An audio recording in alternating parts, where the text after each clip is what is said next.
আসসালামু আলাইকুম। আমি এখন আছি মিরপুরের কোঅপারেটিভ মার্কেটের চারতলায়। এখানে আসলে দেখা যাচ্ছে যে এখানে একটা চায়ের দোকান। আসলে চায়ের দোকানে তো আসার কথা না, কেন আসছি কিছুক্ষণ পরে আপনাদেরকে আমি দেখাবো বিস্তারিত। আমার সাথে থাকেন। কলা বাজার থেকে নিয়ে আসছিলাম, তখন একটা পাখি আমার এখানে আসছে, পরে ওইটা ধরে তারপরে ওইটার সাথে আবার জোড়া মিলিয়ে তারপরে এদের উদ্বোধন করতেছে। রাস্তা আল্লাহ দিলে অনেকগুলো হয়েছে। বাড়িতেও নিয়ে গেছি পাখি, বাড়িতেও পালি। এই পাখি বেশি দিন না, এই 6-7 মাস হইব। কয় ভালো হয়েছে যে গ্রামে আসছি, সে পাখির ডাক শুনতেছি।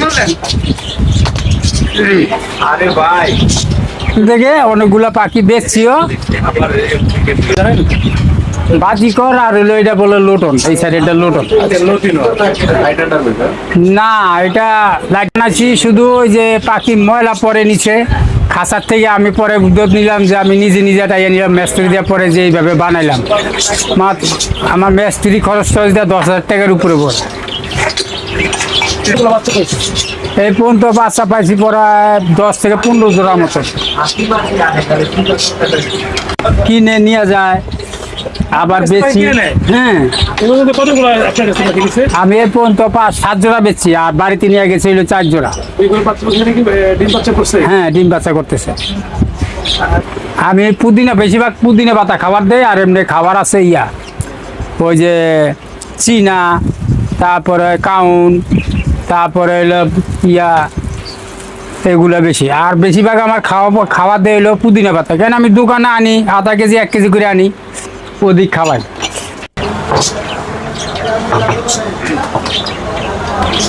ভাই আসি এখানে চা খাই, বসি, পাখির টুকিটাকি আওয়াজ পাওয়া যায়, ভালোই লাগে পরিবেশটা। আর এই পাখি পালা যায়, আমাদের বন্য পাখি পালার চাইতে পাখিটা পাললে সবচেয়ে ভালো হয়। এই পাখি পাললে আপনার পরিবেশের যে ভারসাম্য সেটা বজায় রাখা যায়। তা আমাদের উচিত এই পাখিগুলোই পালা। জলপি আছে, কাঁচা মাছ আছে, লেমন টি আছে, তারপরে কদবেল আছে, তারপরে চালটা, তারপরে বেলেমা, তারপরে বোমা মরিচের চা, কাঁচা মরিচের চা। আমাদের চার কোনো আর শেষ নাই। হ্যাঁ, গোলাপের চা আছে, তারপরে এলাচি চা আছে। যে বেলাম্বা গুলা দিয়া চা বানাইব, এই যে বেলাম্বা দিয়ে চা বানাই, তারপরে কামরাঙ্গা দিয়ে চা বানাই। আমি অনেক ধরনের চা বানাই, বাজিঘরে পালি। আমার কবুতর আছে, বাজিঘর আছে, ছাগল আছে, মুরগি আছে, সবে বাড়িতে পালি। এখানে